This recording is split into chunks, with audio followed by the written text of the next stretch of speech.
আসসালামু আলাইকুম সুপ্রিয় দর্শক, আশা করি সবাই খুব ভালো আছেন।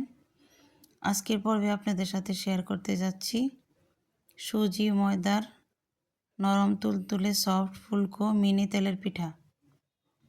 এটি খুবই নরম, সফট, তুলে ভিতর থেকে একদম ফুলকো, খেতে ভীষণ মজা। তাহলে চলুন মূল রেসিপিতে চলে যাই। এই পিঠাটি বানানোর জন্য আমি এখানে নিয়েছি মেজারমেন্ট কাপের 1 কাপ ময়দা। চাইলে আপনারা আটাটাও ব্যবহার করতে পারবেন। নিয়ে নিচ্ছি হাফ কাপ সুজি, স্বাদমতো লবণ আর 1.5 কাপ খেজুরের গুড়। সবগুলো শুকনো উপকরণ ভালো করে মিশিয়ে নিচ্ছি। এখন অল্প অল্প পানি দিব আর একটা ব্যাটার তৈরি করব। আমি প্রথমে কুসুম গরম 1 কাপ মেজারমেন্ট কাপের পানি ব্যবহার করেছি। পরবর্তীতে লাগলে আরও দিব। যতটুকু পানি লাগবে আমি আপনাদেরকে মাপটা বলে দিচ্ছি। পানিটা অবশ্যই কুসুম গরম হতে হবে। এখানে আমি আরও হাফ কাপ পানি নিয়েছি, অল্প অল্প দিচ্ছি আর ব্যাটারটা তৈরি করে নিচ্ছি। আমার এখানে সর্বমোট 1.5 কাপ পানি লেগেছে। 1.5 কাপ পরিমাণ সুজি আর ময়দার জন্য 1.5 কাপ পানি আমার লেগেছে। এটা কিছুক্ষণ ফেটিয়ে 10 মিনিটের মতো ফেটিয়ে আমি 10 মিনিট রেস্টে রেখে দিয়েছিলাম।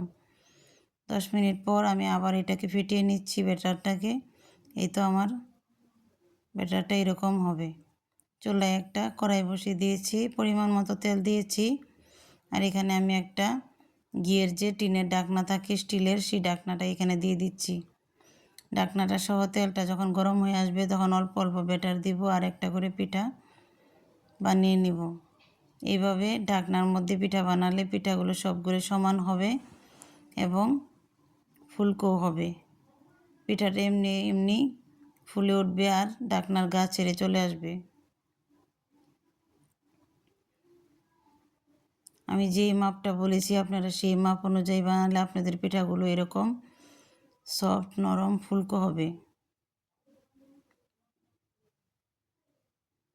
যদি আপনাদের কাছে বড় ঢাকনা থাকে তাহলে আপনারা এর চেয়ে বড় পিঠা বানাতে পারবেন। আমার কাছে ছিল না, তাই আমি ছোট ঢাকনাটাই ব্যবহার করেছি।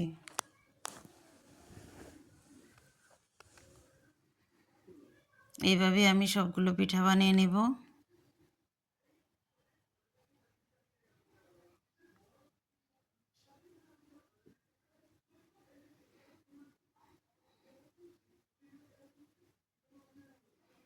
প্রত্যেকবার পিঠা বানানোর পর ঢাকনাটা অবশ্যই তেলের মধ্যে রাখতে হবে। ঢাকনাটাও গরম হবে, তাহলে পিঠাগুলি সুন্দর হবে।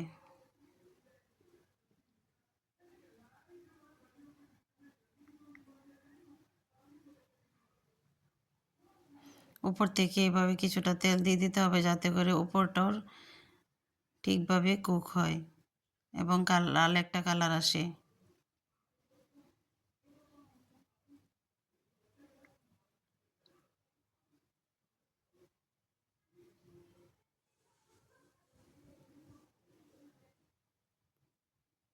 এইভাবে আমি সবগুলো পিঠা বানিয়ে নিয়েছি। এই তো আমার পিঠাগুলো বানানো হয়ে গিয়েছে। আপনারা এভাবেই বাসায় ট্রাই করবেন, মাপটা ঠিক রাখবেন, তাহলে আপনাদের পিঠাগুলো এরকম সফট, নরম, তুলতুলে হবে এবং সবগুলো পিঠাই ফুলকো হবে। ভিতরে একদমই কাঁচা থাকবে না। আমি ভিতরটা দেখিয়ে দিচ্ছি কেমন সুন্দর হয়েছে। আমার রেসিপি যদি ভালো লাগে তাহলে অবশ্যই চ্যানেলটি সাবস্ক্রাইব করবেন, বেল আইকন বাটনটি প্রেস করে রাখবেন। পরবর্তীতে নতুন কোনো রেসিপি নিয়ে আবার হাজির হব। সেই পর্যন্ত সবাই ভালো থাকবেন, সুস্থ থাকবেন। আল্লাহ হাফেজ।